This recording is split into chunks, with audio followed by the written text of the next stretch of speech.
Mayado si Senate President Cheese Escudero sa mga naging pahayag ni Vice President Sara Duterte laban kay Pangulong Bongbong Marcos at sa kanyang pamilya.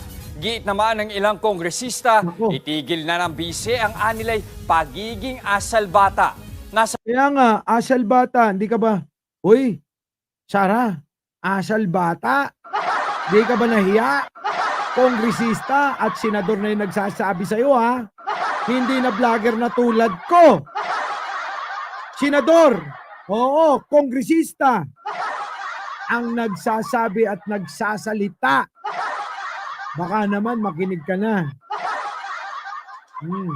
Ano daw? Ang ilang kongresista, itigil na ng bise ang anilay pagiging asalbata. Nasa frontline na balitang yan, si Brian Basa.